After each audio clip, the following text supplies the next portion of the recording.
Hello everyone, welcome to Nayra study. अब आप सब कैसे हैं? आई होप कि आप सभी अच्छे होंगे और अपनी स्टडी को कंटिन्यू कर रहे होंगे। फ्रेंड्स, आज के वीडियो लेक्चर में हम बात करने वाले हैं जो आपका सब्जेक्ट हिंदी हो जाता है उसका जो 2016 में जो क्वेश्चन पेपर आया हुआ था, यानी जो पेपर आया था उसको सॉल्व करेंगे। जो आप लोग जानते हो कि आप लोगों के लिए कितना इम्पोर्टेंट हो जाता है, इसमें आपको बहुत ज़्यादा हेल्प मिलती है। सबसे पहले तो आपको देखिए फर्स्ट नंबर पर क्या हो जाता है, आपको आइडिया लग जाता है कि पेपर किस तरह से पूछा जाता है। दूसरी बात यह है जो इसके क्वेश्चन है वो रिपीट, क्योंकि क्वेश्चन तो रिपीट होते हैं, तो जो क्वेश्चन रिपीट होते हैं तो आप लोगों को बहुत ज़्यादा हेल्प वो कराएंगे, है ना। तो इसलिए आप लोग वीडियो में लास्ट तक बने रहिएगा और वीडियो को बिल्कुल भी स्किप ना कीजिएगा। और फ्रेंड्स, अगर आप लोग चैनल पर नए हैं और अभी विजिट किया है तो चैनल को सब्सक्राइब जरूर कर लीजिएगा और बेल आइकन को भी जरूर प्रेस कर लीजिएगा, जिससे क्या होता है नोटिफिकेशन आपके पास पहुंच जाता है और आप इस तरह से मोस्ट इम्पॉर्टेंट चीज़ों को आप प्राप्त कर पाएंगे। आपको ये चीज़ें अवेलेबल हो पाएंगी, है ना। और जब आप सब्सक्राइब करेंगे ही नहीं तब आपको चीज़ें कैसे अवेलेबल हो पाएंगी। चलिए, आज का जो क्वेश्चन है यानी बहुविकल्पीय टाइप क्वेश्चन में पहला क्वेश्चन हो जाता है, उसको सॉल्व करते हैं। तो इसमें है कबीर के सूफी गुरु कौन थे? तो शेख तकी या अब्दुल समद या मोहम्मद गौस या रहमान। तो इसमें जो आपका आंसर हो जाता है यानी कबीर के सूफी गुरु कौन थे, तो शेख तकी हो जाते हैं। उसके बाद चलते हैं नेक्स्ट क्वेश्चन की तरफ। तो ये क्वेश्चन आपका हो जाता है क्या भूलूं क्या याद करूं की विधा है? तो संस्मरण है, कहानी है, आत्मकथा है या यात्रा वृत्तांत है। तो क्या भूलूं क्या याद करूं आत्मकथा हो जाती है मुंशी प्रेमचंद की वो रचना जो अधूरी रह गई थी। तो इसमें मंगलसूत्र है या करबला है या रंगभूमि है या कर्मभूमि। अब देखिए इसमें आपको कितने क्वेश्चन मिल गए कि जैसे अगर आपसे क्वेश्चन पूछ लिया जाए कि प्रेमचंद्र की कुछ कहानियों के नाम बताएं, तो देखिए यहाँ पे आपको मिल गई 4 कहानियां, आप लिख सकते हो, 2 आ जाती हैं, 3 आ जाती हैं, एक क्वेश्चन बन गया। दूसरा ये कि कौन सी अधूरी रह गई, है ना। तो यहाँ पे इस तरह से क्वेश्चन आप लोग समझते हुए चलिए कि ये नहीं है कि जैसे कहावत नहीं होती लकीर को फकीर, तो लकीर का फकीर नहीं बनना है, आपको चीजें अच्छे से समझना है। तो इसमें आपका जो ये रचना हो जाती है मुंशी प्रेमचंद्र की, तो कौन सी? तो मंगलसूत्र ये अधूरी रह गई थी। और रसाल पर्यायवाची शब्द है किसका? कोयल का है या पान का है या आम का है या सगा भाई का है। तो रसाल पर्यायवाची शब्द हो जाता है आम का। घड़ी सास शब्द है तो देशज शब्द है, संकर शब्द है, विकारी शब्द है या ऋण शब्द है। तो घड़ी साज शब्द है, देशज हो जाता है, कौन सा? नहीं, संकर शब्द हो जाता है, सॉरी यहाँ पे संकर शब्द हो जाता है। उसके बाद यहाँ पे देखिए आपके जो बहुविकल्पी टाइप क्वेश्चंस हैं वो आपके कंप्लीट हो जाते हैं। अब हम लोग अति लघु उत्तरीय टाइप क्वेश्चंस की सीरीज को कंटिन्यू करेंगे। तो इसमें आपका हो जाता है 12 बाट होना लोकोक्ति का अर्थ बताते हुए इसका वाक्यों में प्रयोग कीजिए। जैसे लोकोक्ति होती है तो पहले आप उसका क्या लिखेंगे? अर्थ लिखेंगे और उसके बाद आप क्या करेंगे? तो वाक्य प्रयोग करेंगे।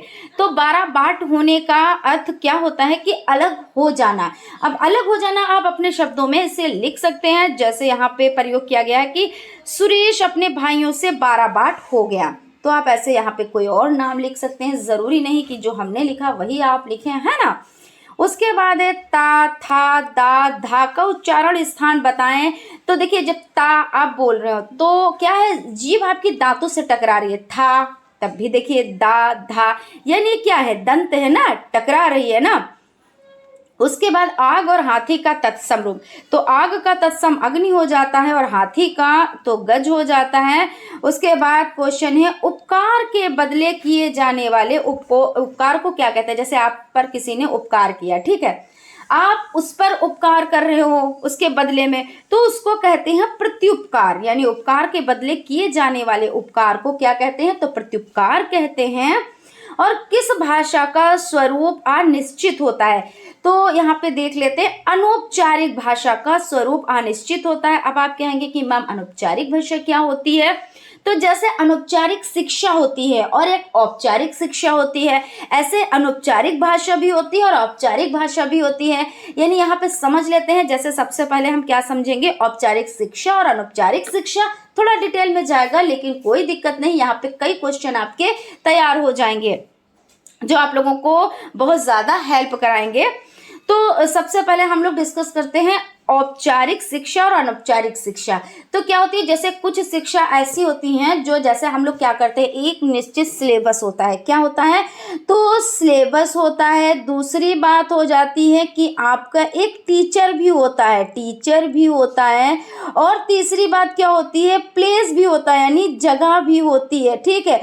चौथी बात क्या है, टाइम से, यानी टाइम होता है उस चीज़ का। जैसे अब यहाँ पे देख लेते हैं, जैसे सिलेबस है, आपने एडमिशन लिया क्लास में, ठीक है, आप फर्स्ट में, सेकंड में, थर्ड में, फोर्थ में हैं, आप बीए कर रहे हैं, बीकॉम कर रहे हैं, बीएससी कर रहे हैं, कुछ भी आप कर रहे हो, आप आगे पढ़ रहे हो, डीएलएड कर रहे हो, बीएड कर रहे हो, कुछ भी कर रहे हो, तो ये इसमें आपका एक निश्चित सिलेबस होता है ना। फिर उसके बाद टीचर होते हैं ना, फिर उसके बाद एक जगह होती है ना कि किस कॉलेज में आपने एडमिशन लिया, किस स्कूल में आपने एडमिशन लिया, और उसके बाद टाइम है कि आपको टाइम से जाना है और टाइम से आना है। ठीक है। तो ये तो शिक्षा हो गई आपकी औपचारिक। अब अनौपचारिक में क्या होता है, अब यहाँ पे इसका उल्टा हो जाता है। ना तो इसमें सिलेबस होता है, यानी कट कर देते हैं, ना तो इसमें टाइम होता है, ना तो इसमें टीचर होते हैं, ना ही इसमें प्लेस होता है, कोई जगह भी नहीं निश्चित होती है।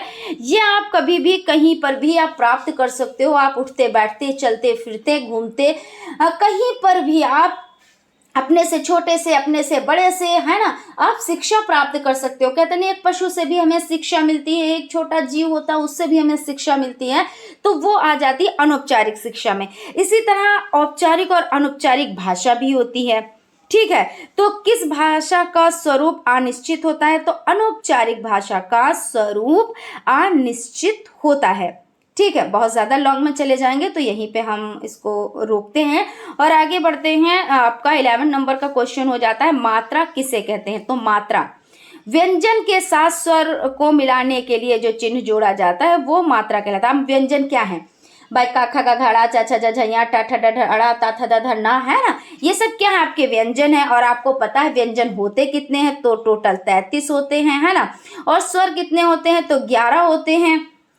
इसमें भी देखिए ऊष्म व्यंजन हो जाते हैं, अंतस्थ व्यंजन हो जाते हैं, इनका बंटवारा होता है, संयुक्त हो जाते हैं। तो यानी कहने का मतलब यहाँ पे ये हो जाता है कि व्यंजन के साथ, यानी ये 33 व्यंजन है, इसमें जैसे का है, मान लीजिए कुछ भी एग्जाम्पल ले लीजिए, हमने यहाँ पे ये ले लिया, का खा ले लिया, या चा या छा या जा या झा, कुछ भी ले लिया। और इस पे हमने क्या किया, हमने का में एक ही मात्रा के, है ना, खा या, तो खा में आ की मात्रा, या में आ की मात्रा, यानी क्या किया, खा में आ की मात्रा लगाया, यानी व्यंजन में हमने स्वर की मात्रा जोड़ दी, है ना। और हमने कहा चिड़िया, तो छोटी की मात्रा लगाई, और फिर ली और या चिड़िया, तो छोटी की मात्रा लगाई, यानी क्या है, व्यंजनों के साथ स्वरों को जोड़ा, है ना। तो ये मात्राएं हो जाती हैं। और आपको पता है कि बड़ा आ की मात्रा, छोटी ई की मात्रा, बड़ी ई की मात्रा, छोटा ऊ की मात्रा, है ना, बड़ा ऊ की मात्रा, ए की मात्रा, आय की मात्रा, ओ की मात्रा, औ की मात्रा, ये सभी जोड़ी जाती है किसके साथ, तो व्यंजनों के साथ। उसके बाद आपका क्वेश्चन यहाँ पे देखते हैं। अब आपके स्टार्ट हुए हैं लघु उत्तरीय टाइप क्वेश्चंस। तो इसमें हम लोग लघु उत्तरीय टाइप क्वेश्चंस की सीरीज को कंटिन्यू करते हैं। हालांकि सब एक ही में पेपर आपका है, और ये आपका पेपर आपको पता है कि 1 घंटे का पेपर होता है, और इसमें आपको 25 नंबर मतलब लाने होते हैं। ज़रूरी नहीं होता है कि 25 में से आप 25 ही लाएं। कभी कभी कितनी भी आपको तैयारी आपने कर रखी हो तो क्या होता है, कभी कभी 1-2 नंबर इधर से उधर हो जाते हैं, कन्फ्यूज़न होते हैं, और जो चीज़ें ज़्यादा आती होती हैं वो भी हमसे गलत हो जाती हैं, तो वो उसमें कोई दिक्कत नहीं है। लेकिन 23 और 24 नंबर लाना तो कोई कठिन काम नहीं है। और वैसे आप अगर 12 नंबर लाते हैं तो आपको पता है आप सेफ जोन में है ना, आप सेफ जोन में हैं और आप पास हैं। और उससे ऊपर आप, यानी आप उससे ऊपर नंबर लाते हैं तो वो आपका परसेंटेज बढ़ाते हैं, है ना। तो चलिए स्टार्ट करते हैं। लघु उत्तरीय टाइप जो क्वेश्चन है उसका फर्स्ट नंबर क्वेश्चन। उत्तरीय टाइप क्वेश्चन में पहला क्वेश्चन हो जाता है, योग रूढ़ शब्द किसे कहते हैं। तो योग रूढ़ शब्द 2 शब्दों के मेल को जब वह सामान्य अर्थ ना प्रकट विशेष अर्थ प्रकट करे तो ये योग रूढ़ शब्द कहलाते हैं। जैसे दशानन, पंकज आदि। अब दशानन का अर्थ क्या होता है, 10 है आनंद जिसके, यानी 10 है सिर जिसके, अर्थात रावण। पंकज का मतलब जो कीचड़ में खिले यानी कमल। तो ये योगरूढ़ शब्द हो जाते हैं। उसके बाद है मुहावरे से आप क्या समझते हैं, तो मुहावरा पूर्ण रूप से अरबी भाषा का शब्द है जिसका अर्थ है बातचीत। मुहावरा सहज या नैसर्गिक होता है, इसका रूप परिवर्तित नहीं किया जा सकता। मुहावरे के प्रयोग से भाषा की सुंदरता बढ़ जाती है, किंतु ये आवश्यक है कि सही मुहावरे का प्रयोग किया जाए, अन्यथा अर्थ का अनर्थ हो सकता है। बिल्कुल सही है भाई, आप जब सही मुहावरे का प्रयोग नहीं करेंगे तो वो तो भाई अर्थ का अनर्थ हो ही जाएगा, है ना।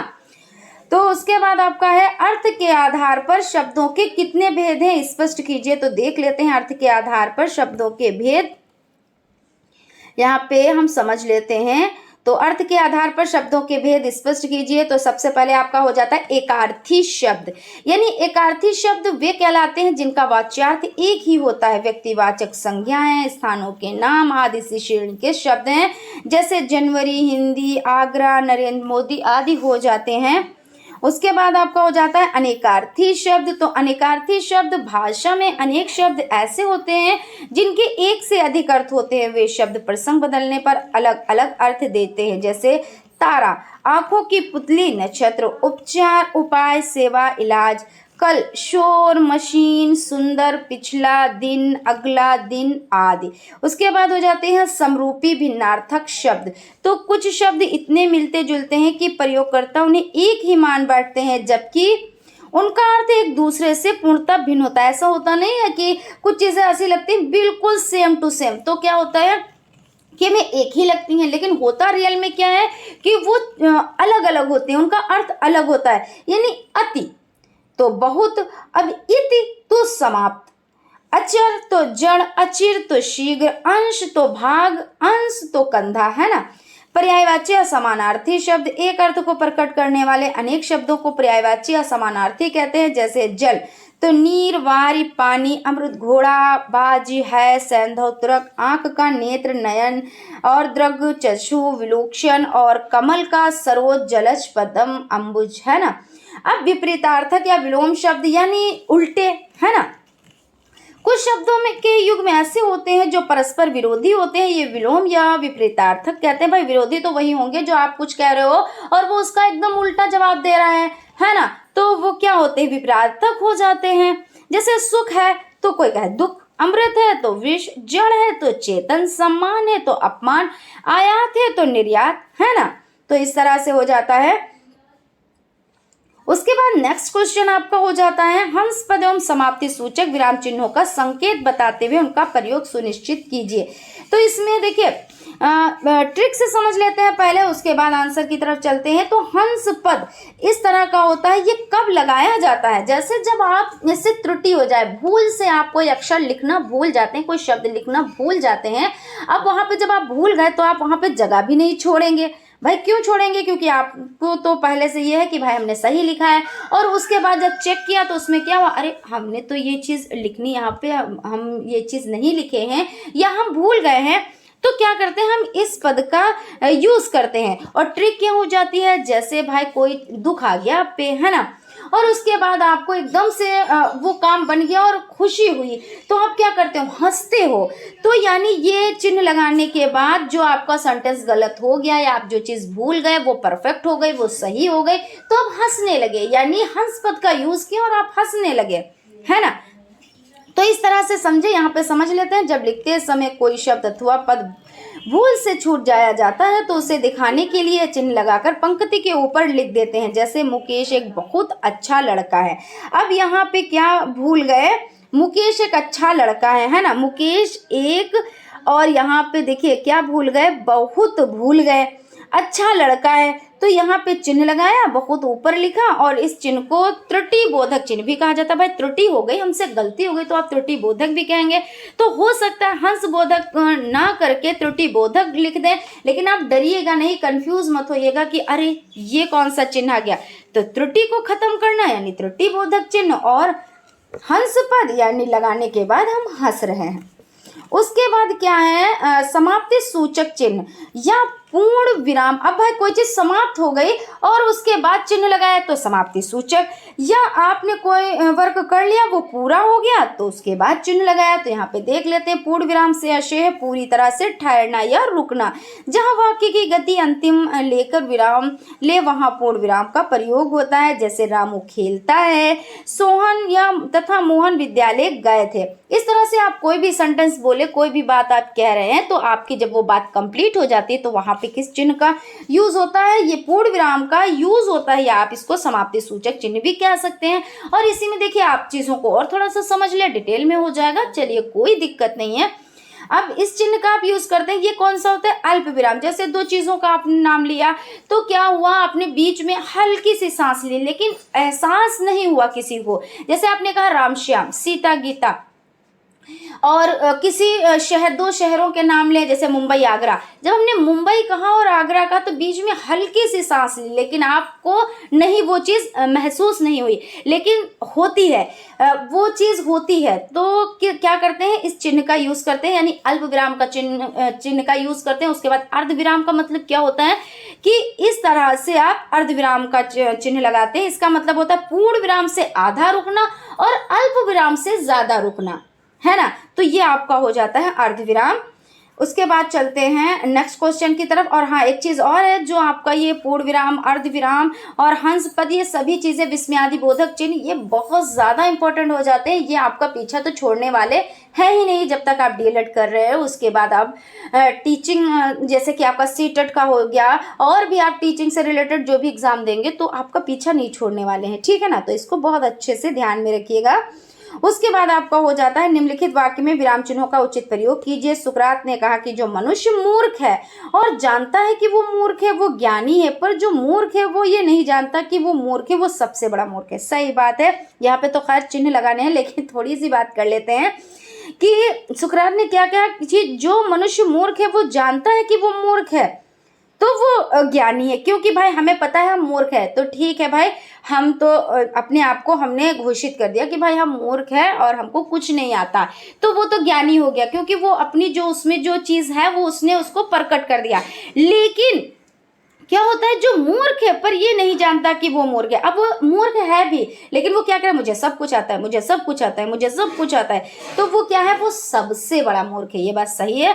अब विराम चिन्ह देख लेते हैं कहाँ कहाँ पर लगेंगे। तो सुकरात ने कहा कि मनुष्य मूर्ख है और जानता है कि वो मूर्ख है, तो यहाँ पे आपका अल्प विराम लगेगा। उसके बाद वो ज्ञानी है, अल्प विराम लगेगा। पर जो मूर्ख है और ये नहीं जानता कि वो मूर्ख है, फिर है के बाद अल्प विराम लगेगा, वो सबसे बड़ा मूर्ख है। भाई आपने सेंटेंस को कंप्लीट कर लिया तो आपका पूर्ण विराम तो ही लगेगा ना, और तो कोई चिन्ह लगेगा नहीं। तो फ्रेंड्स आप लोग लाइक करते रहें, सेशन अच्छा लगे तो लाइक ज़रूर करें, और अगर अब न्यू है चैनल पर तो चैनल को सब्सक्राइब ज़रूर कर लें। अनौपचारिक भाषा से क्या तात्पर्य है, तो यहाँ पे देख लेते हैं। अनौपचारिक भाषा वो भाषा होती है जिसके पीछे कोई औपचारिक या नैतिक बाध्यता ना होकर परियोजनात्मक बाध्यता होती है। व्यक्ति अपने हृदय के भाव विचारों को व्यक्त करने के उद्देश्य से इसका उपयोग करता है। मतलब अनौपचारिक भाषा में ये होता है, यहाँ पे आप समझ लें कि अनौपचारिक भाषा वो भाषा होती है जिसके पीछे कोई औपचारिक या नैतिक बाध्यता ना हो। जैसे भाई आप कहीं गए, आप ऑफिस, मान लीजिए आप अपने ऑफिस में बैठे या आप कॉलेज में बैठे हैं, तो आप अपनी लैंग्वेज पर भी ध्यान देंगे ना, आप अच्छे से बात करेंगे हर एक चीज़। हालांकि अच्छे से तो हमेशा बात करनी चाहिए, लेकिन क्या होता है वहाँ पे अलग ही लैंग्वेज आ जाती है, अलग ही तरीका हो जाता है। और घर में रहते हैं तो थोड़ा अलग होता है ना, लैंग्वेज में भी चेंजिंग होती है, ये तो सभी के साथ होती है। तो यानी अनौपचारिक भाषा वो होती है, जैसे अनौपचारिक शिक्षा अभी हमने उसमें डिटेल में डिस्कस किया कि अनौपचारिक शिक्षा यानी उसका कोई टाइम नहीं है और उसका मतलब कोई ना तो टीचर है ना सिलेबस है, लेकिन फुल टाइम 24 आवर्स हम सीखते हैं, अपने छोटे से भी अपने बड़े से भी। इसी तरह अनौपचारिक जो भाषा हो जाती है उसमें हमको कोई बंधन नहीं है, हमें अपनी जो बात कहनी है हम बेबाक होकर हम वो बात कह देंगे। वहाँ पे ये नहीं, हम कोई रूल फॉलो नहीं करेंगे कि भाई हम ऑफिस में बैठे हैं, हम सर के सामने हैं, हम इस तरह से ढंग से बात करें। और जो अनौपचारिक भाषा में हमको ये चीज़ें नहीं समझना रहता है, हमको अपनी बात को कहना है। तो हमने अपने घर में जैसे अपने मम्मी पापा से हमने अपने जो घर की लैंग्वेज है उसमें हमने बात की, जैसे आप इस तरह से समझ लें, बहुत सिंपल चीज़ हो जाती है। इसमें हम किसी चीज़ का बात नहीं है कि हम ऑफिस में बैठे हैं, बहुत चीज़ों का ख्याल रख के और हम तब बात कर रहे हैं, बेबाक होकर हमको जो कुछ कहना है, जो भी प्रॉब्लम है वो हमने रख दी, तो ये अनौपचारिक भाषा हो जाती है ना। और विचारों यहाँ पे हो जाता है हृदय के भाव, विचारों को व्यक्त करने के उद्देश्य से इसका उपयोग किया जाता है। बिल्कुल भाई, अपनी बात को कहने के लिए तो हम इसीलिए तो कहते हैं अपनी बात को ना, अपने की विचारों को रखते हैं, अपने दिल में जो चीज़ें छिपी होती है, जो भाव छिपे होते हैं वो हम दूसरों के सामने प्रकट करते हैं, है ना। तो ये हो जाती है। निबंध से क्या अभिप्राय है? विचारों को सुव्यवस्थित कर क्रमबद्ध रूप से प्रस्तुत करने वाली गद्य रचना निबंध कहलाती है। हाँ भाई, बिल्कुल सही है, क्योंकि क्या है, निबंध क्या है कि भाई किसी चीज के बारे में आपसे कहा गया कि इसके बारे में आप निबंध लिखिए। मान लीजिए जैसे गाय के बारे में हो गया, तो आपने उसको क्या एक सुव्यवस्थित ढंग दिया, उसको आपने देखा कि हाँ इस तरह से होती है, इसकी एक लंबी पूंछ होती है, 2 आंखें होती हैं, है ना, दूध देती है, इसके जो बच्चे होते हैं वो बछड़े कहलाते हैं, और बड़े हो जाते हैं तो बैल बनते हैं, जो खेत जोतने के काम आते हैं, हमारे लिए बहुत ज़्यादा उपयोगी है, हमें बहुत फ़ायदा देती है। इसी तरह आपको कोई और टॉपिक दे दिया गया, मान लीजिए दिवाली दे दी गई, होली दे दी गई, दशहरा दे दिया गया, ईद दे दी गई, कोई भी टॉपिक दे दिया गया, या विज्ञान वरदान है या भी शाप है, इस तरह से कुछ भी आपको कोई टॉपिक दे दिया गया, तो आप उसको क्या क्रमबद्ध में आप प्रस्तुत करेंगे भाई, प्रस्तावना, फिर उसके बाद उसमें और भी हेडिंग्स डालते चले जाएंगे, है ना। लास्ट में आप क्या करेंगे, लास्ट में भी चीज़ों को आप समझाएंगे, उपसंहार लिखेंगे, हर एक चीज़, मतलब ये चीज़ है कि आप उसको क्रमबद्ध अच्छे ढंग से आप उसको बताएंगे, हमको समझाएंगे। जैसे सामने वाला, आप भाई थोड़ी देर के लिए टीचर बन जाए, हम स्टूडेंट बन गए, और आप टीचर बन क्या है ही है, तो क्या होता है कि चीज़ें क्या है, आप हमें बता रहे हैं, आप हमें समझा रहे हैं क्रमबद्ध तरीके से। आपने हमसे कहा कि पहले तो आपने हमको बताया और उसके बाद कहा कि इस टॉपिक पे आप इस पे वर्क करना है, तो हम वही वर्क करेंगे, है ना। तो ये चीज़ हो जाती है। तो यहाँ पर आपका सेशन कंप्लीट होता है। आई होप आप लोगों को चीज़ें अच्छी लगी होंगी और बहुत ज़्यादा आप लोगों को ये बेनिफिट देंगी, क्योंकि आपसे पहले ही बता चुके हैं कि जो ये पेपर्स होते हैं इसमें बहुत ज़्यादा क्वेश्चंस आपको मिल जाते हैं, जो आपको एग्ज़ाम में देखने को ज़रूर मिलेंगे, ठीक है। तो आप लोग इसको अच्छे से तैयार करें, हो सके तो नोट्स बना लें, क्योंकि ये जो नोट्स होते हैं वो आप लोगों के बहुत अच्छे साथी होते हैं, बेस्ट फ्रेंड आप मान के चलें। क्योंकि क्या होता है, अभी जैसे आप क्लास अटेंड कर रहे हैं, तो जो भी आपका 20 मिनट का 25 मिनट का जो भी एक क्लास होगा, ठीक है, लेकिन जब आप रिवीजन करने बैठेंगे, क्योंकि एक पेपर हम इसी में सब चीज़ें बता देते हैं, ये थोड़ा सा लॉन्ग में हो जाएगा, उसके बाद में हम इतनी डिटेल में बातें नहीं करेंगे, सिर्फ पेपर को सॉल्व करेंगे, जो पॉइंट्स होंगे उनको भी हम बताएंगे, ठीक है। लेकिन ये चीज़ें इसलिए क्योंकि ये पहला पेपर है आपका, तो इसमें हम आपको हर एक चीज़ बता रहे हैं कि क्या होता है कि जब आप पेपर देने जाएंगे तो क्या होगा कि आपका टाइम तो देखिए सीमित होता है, ऐसा तो है नहीं यहाँ सीमित टाइम आपको मिलता है, तो उसमें आपको सभी चीज़ों का ध्यान भी रखना होता है, प्लस 1 घंटे में आपको पेपर भी करना होता है। तो इसमें कुछ लोग तो ऐसे होते हैं जिनको सब कुछ आता भी है लेकिन वो वर्क नहीं कर पाते, टाइम की वजह से उनकी स्पीड कम होती है ना। तो क्या होता है कि जब आप अच्छे से रिविज़न करेंगे, घर पे आप नोट्स भी बनाएंगे, इससे क्या होता है आपकी राइटिंग में भी सुधार होता है और उसके अलावा आपकी स्पीड भी तेज़ होती है, और जब स्पीड तेज़ होती है तो आप वहाँ पे अच्छा परफॉर्मेंस कर पाते हैं। तो इसलिए हम आपसे बता रहे हैं कि हैंड राइटिंग नोट्स आप लोग ज़रूर बनाएं, और इससे क्या होगा जब आप रिवीजन करने बैठेंगे, क्योंकि एक दिन में 2 पेपर, एक दिन में 3 पेपर ऐसे ही तो होते हैं, 8 पेपर 3 दिन में कराए जाएंगे, तो रिवीजन का टाइम बहुत कम मिल पाता है। भाई आप गए सुबह और शाम को आए, कुछ लोगों का थोड़ा दूर घर पड़ जाता है तो रात में वो आते हैं, और फिर सिर्फ रात ही रात मिलती है, तो 3 सब्जेक्ट 2 सब्जेक्ट का रिवीजन करना बड़ा टफ काम होता है। तो जब आपके पास नोट्स होंगे तो आप थोड़ा बहुत सरसरी नज़र आप डाल पाएंगे। और अगर आप क्लास लेने बैठ गए कि चलिए मैम का क्लास हम एक बार और देख लेते हैं, तो अब सारे क्लास तो नहीं देख पाएंगे भाई, 1 देख पाएंगे, 2 देख पाएंगे, 3 क्लास देख पाएंगे, इतना ही तो कर पाएंगे, इससे ज़्यादा नहीं कर पाएंगे। तो इसलिए जब नोट्स होंगे तो आप सभी पे नज़र डाल लेंगे। तो इसलिए कह रहे हैं कि आप लोग नोट्स भी ज़रूर बनाइए, और वो भी हैंड राइटिंग में बनाइए। इससे क्या होता है, कई इंद्रियाँ काम करती हैं, आपकी उंगलियाँ भी काम करेंगी, आपकी आँखें तो देख ही रही हैं, आपके कान तो सुन ही रहे हैं, मस्तिष्क में तो बैठ ही रहा है, प्लस आपके नोट्स भी अच्छे से तैयार हो रहे हैं जो आपके काम आएंगे। तो फ्रेंड्स मिलते हैं नेक्स्ट क्लास में, तब तक आप लोग अपना ख्याल रखें और स्टडी को कंटिन्यू करें। Thank you.